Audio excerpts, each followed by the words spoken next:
Total Retail's sister brand, Women in Retail Leadership Circle, is proud to announce the release of the 2020 Top Women in Retail Report. The 10th annual list features 36 top women and Women on the Rise honorees, representing the leading women executives in retail today. Download your copy of the 2020 Top Women in Retail list today at mytotalretail.com/resources. Women in Retail Leadership Circle members can access the report by logging into their account at womeninretail.com/research. Welcome to Total Retail Talks, your podcast channel for retail knowledge. Hi, and welcome to episode 239 of Total Retail Talks. I'm Joe Keenan, Editor-in-Chief of Total Retail. Joining me today is Michael Markesbery, co-founder and CEO of OROS, an outdoor apparel brand featuring NASA-inspired product installation technology. We're going to be discussing the digital native brand's venture into physical retail with its first store opening earlier this year in Chicago. Thanks for joining me, Michael. Joe, thanks so much for having me. This is going to be a great conversation. Yeah, so let's start that conversation by having you briefly tell our audience a little bit about OROS for those that might not be familiar with the company. Yeah, super simply, OROS took the same installation NASA used in their space shuttles and put it into apparel so you can wear really thin gear that keeps you incredibly warm. And in terms of distribution, you sell the product on the OROS website, is that correct? Yep, up until January 17th, we were 100% direct-to-consumer via our own website. And we're going to get into a little bit about post-January 17th, as you alluded to there with the launch into physical retail. But I think, another good thing for our audience would be to briefly tell us a little bit about your professional background, to give us some context and talk a little bit about your inspiration to launch the business. Absolutely. My sophomore year of college, and I'm from the Midwest, I went to Miami University in Oxford, Ohio. And my sophomore year of college, I backpacked across Europe, ended up climbing the tallest mountain in the Northeast Swiss Alps. And incredible experience, except for one thing. Have you ever seen the movie A Christmas Story? It's on reruns every single Christmas. Yep, it's great. Perfect. Do you remember the scene where Ralphie's younger brother Randy gets dressed up in that big red puffy jacket? It goes, "Can't put my arms down." Of course, yeah. That is exactly what I look like on top of this mountain. Just tons of bulk and tons of layers. And so I remember thinking that there had to be a way to cut the bulk, cut the layers, and still stay warm. So I come back to the U.S., and in college, and still today, I was a science geek. And I was pre-med, and I was in a lab doing research, and I got really lucky, and that research ended up getting me some scholarships, some published papers. And through those published papers, I ended up getting this scholarship from NASA called the Astronaut Scholarship. And through the Astronaut Scholarship, learned about this NASA technology called aerogel. And NASA said that aerogel was the lowest thermal conductive solid in existence. A bunch of fancy words meaning it's the best insulation in the universe. Yeah. Like, so good, NASA was taking this stuff and using it to insulate the space shuttles, the Mars rovers, and all this stuff in space. And so I'm like, space is negative 455 degrees Fahrenheit, right? Like, it's the coldest temperature in the universe. And you're telling me you're using this stuff to keep astronauts warm in space? Like, how come it's not being used in apparel, right? Back to 6 months ago when I was on top of this mountain and in tons of bulk and layers, it just seemed like it was a beautiful solution for this problem I had. And so I ended up pitching the idea to a really good friend of mine in our local college library. His name's Rithvik Venna. And I said, "Hey, Rith, what if we took this NASA space shuttle installation and put it into apparel so we could have really thin gear that keeps you warm?" He's like, "Yeah, I hate being cold." I'm like, "Dude, same here." So we ended up taking that 10 grand from that NASA scholarship and started looking into aerogel. And we found out incredibly quick why aerogel was not being used in apparel. And it turned out that the original aerogel that NASA used was incredibly brittle. if you would poke it, it would shatter into 1,000 little pieces. Really, really bad news bears for apparel, right? Where you need that flexibility and that durability. And so our passion project became trying to figure out a way to take the best insulation in the universe, this aerogel stuff, and just make it flexible and durable enough for apparel. And so we spent 2 years working on that, and by our senior years of college, ended up creating the first ever flexible, durable aerogel composite in the world. And that's what it's called, Solar Core, and that's what's in all of our gear today.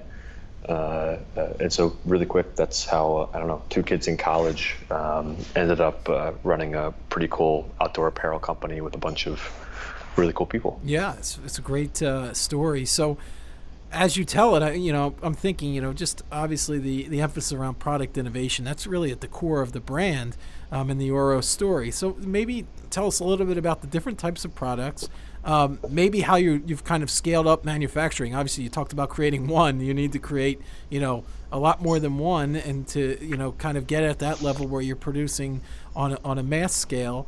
And then kind of a last part to that question is, okay, you have this really cool story and this really cool idea. How do you communicate that to consumers?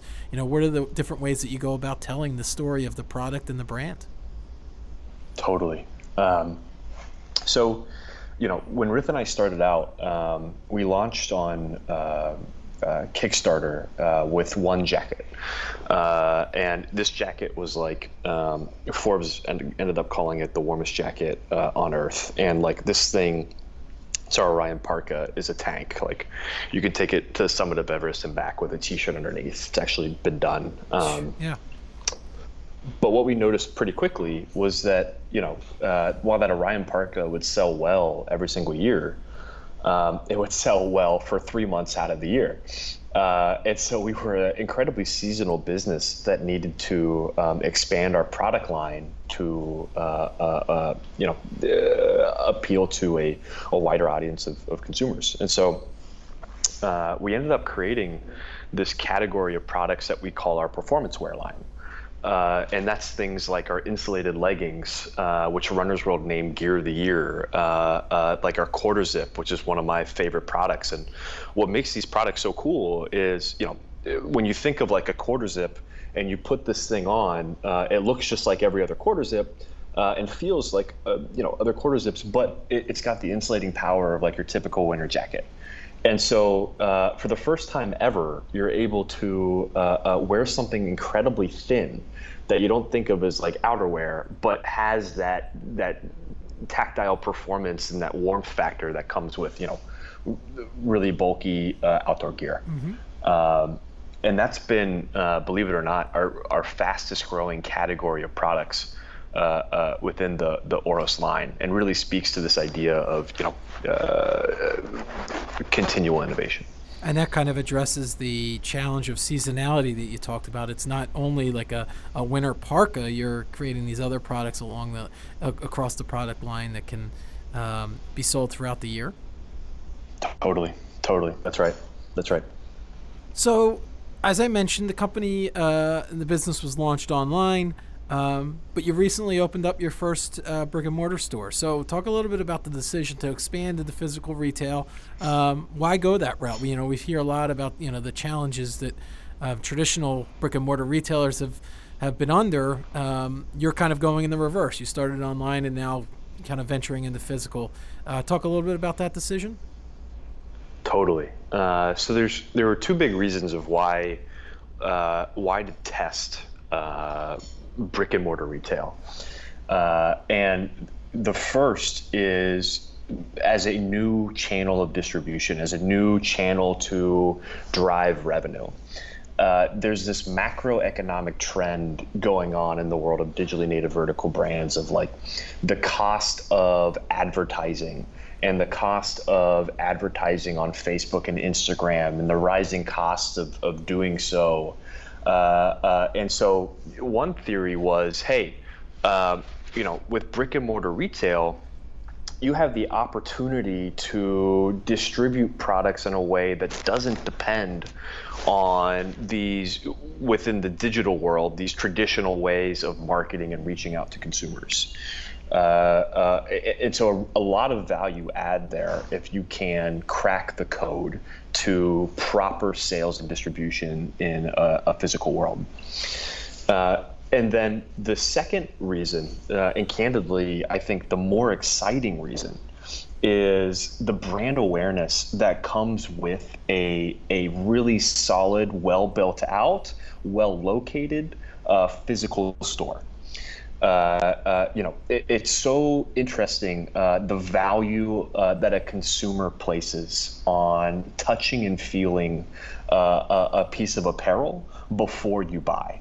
To put it into perspective, we go from an online conversion rate of say 3% or so to an in-store conversion rate of 33%. That's over a 10x increase in conversion just because of the value of getting to interact with the product physically.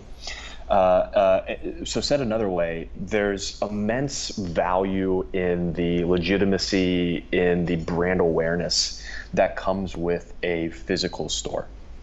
And so for OROS, getting to beta and test these things is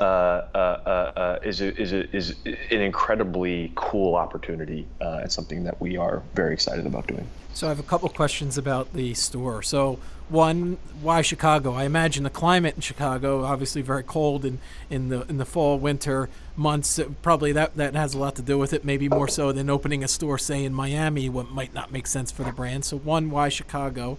And then a second, the in-store experience. And, obviously your product is going to, there's a story behind it. And you really, the technology behind it, I would imagine, needs to be explained to the consumer. Can you talk about kind of the role of the people in the store that are selling the product and talking about it, and how important that is kind of to the purchase, journey for the consumer? Totally. So OROS, if you were ever to come to our offices in Portland, which you should do at some time, you would see a big quote on the wall when you walk in the door. And the quote is, "Science the shit out of everything you do." And that's a core philosophy of what makes OROS OROS. And the reason we pick Chicago comes back to analyzing a bunch of data. And what we saw was that, when you looked at our purchasing patterns from our consumers for the last 2 years, the number one city from a volume perspective was New York City, and number two was Chicago.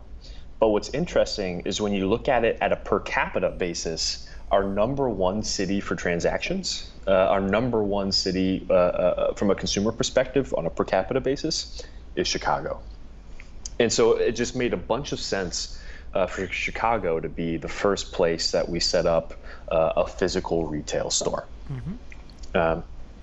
And so that's why Chicago, in terms of telling the story, you nailed it on the head when you think about innovation and OROS and design, test, repeat, and the process that is within OROS Labs. And you walk into the store, and right away you'll notice that it's different. You'll notice that it's a labs-esque space. You'll see the caution tape on the floor. For our grand opening, you had astronauts at the grand opening talking about what it's like in space. And so you get the idea and the feeling of what OROS is about. That's number one. In terms of telling the tech story, that is incredibly important, whether it's on the site or in a physical retail environment. The way we do it in the store is partially with the management or the team there relaying the story, but also visually showing you the technology and the apparel performance. And the way we do that is pretty simple. The coldest substance in the US that you can get your hands on is liquid nitrogen. And liquid nitrogen is negative 321 degrees Fahrenheit. That's 2.5 times colder than the coldest natural temperature ever recorded on Earth. And what we do is we let you put on a jacket, one of our products, have you sign a waiver, and then we'll spray you with liquid nitrogen, which is negative 321 degrees Fahrenheit. And the outside of the jacket is that cold. It'll break a modern day thermometer. And the inside of the jacket is 89 degrees Fahrenheit. And so you get to experience not just the brand, but how the tech works in the store as well. And that's an incredible point of validation that the consumer gets to experience when you're in our pop-up location. Yeah, it's really, to your point, it's an experience, which leads me into my next question is, OROS partnered with a company by the name of Leap, and it's a retail as a service platform to help operate, manage the store, run it. And, as you mentioned, you're out in Portland, the store is in Chicago. So can you talk a little bit about that relationship and kind of what about the Leap platform was attractive to you that kind of made you want to enter into this partnership? Absolutely. You look at the OROS team today, and the OROS team is really, really, really good at a couple things, whether that's R&D, whether that's e-commerce. One thing that we do not have a massive talent for is brick and mortar retail. And so with this beta of exploring this distribution channel, it made a lot of sense to find a partner who could help us properly beta test, design and explore the channel of brick and mortar retail. And Leap is a perfect partner to do that. Outside of their immense expertise in this area, all the way through from concepting store design to how a consumer will walk through the store to convincing them to buy at point of sale, they take on a lot of the risk associated with setting up your own store. And so we found them to be a really good partner, especially with, exploring this channel that we have limited experience in. You mentioned this as a beta test, and obviously you're in the early stages, having launched this early in mid-January. But looking ahead and kind of, what are the metrics you're going to be evaluating? What are the things that you're going to be kind of looking at to measure, okay, this was a successful test. This is something, a channel we want to move forward in. Maybe some of the business benefits that you charted out that you want to see before you make the decision maybe to invest in physical retail even further. Totally. There's two metrics that I care about. So if the metrics, if the reason to go into brick and mortar retail is a channel of distribution, then automatically I care about profitability. I care about how effective that channel of distribution is compared to my e-commerce store. And so for me, break even is a really interesting benchmark for validating the scalability of this channel. The second thing I care about, if you remember from earlier in our conversation, is brand awareness and how effective this channel is as a marketing vehicle. So the other metric I care about is everything relating to brand awareness, from clicks, likes, foot traffic. All of these things become incredibly important KPIs to measure brand awareness. And so those are the two metrics that I care about significantly when evaluating how successful this beta is. And I would imagine, or at least you're probably hoping to see, like kind of a correlation between the opening of the store in Chicago and then your web metrics and traffic in that geographic area. You would expect from that brand awareness, you'll start to see a residual boost in that, in kind of the web business in that area too. Is that something you hoping to see or expecting to see?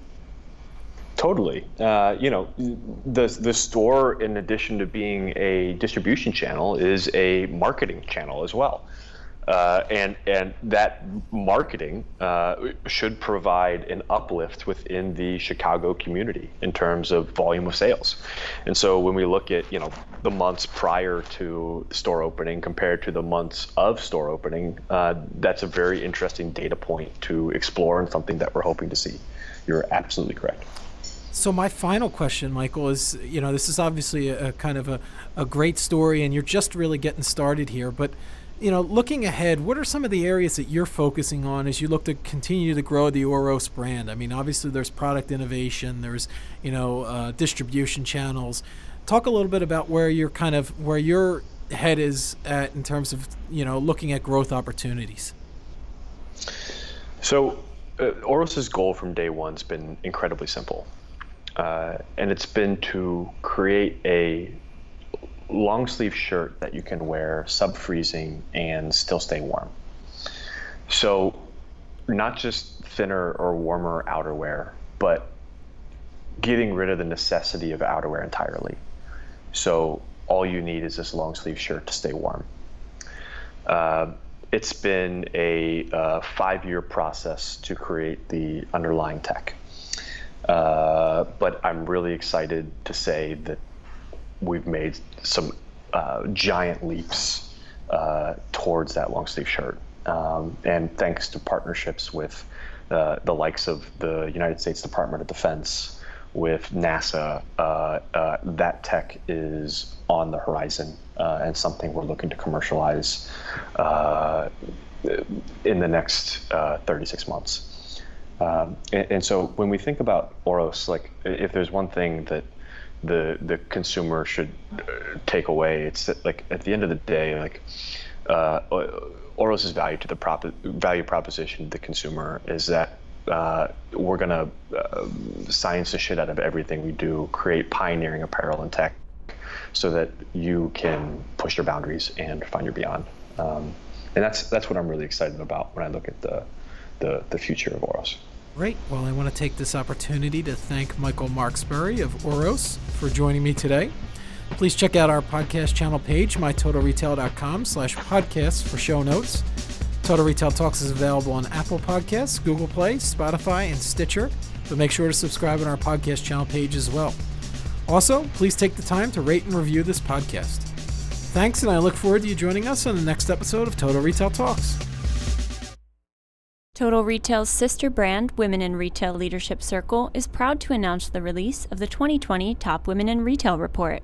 The 10th annual list features 26 top women honorees representing the leading women executives in retail, as well as 10 Women on the Rise honorees, who are all-star executives primed to become tomorrow's industry leaders. The list features exclusive interviews with all honorees, offering an introspective look at some of the brightest minds in the retail industry.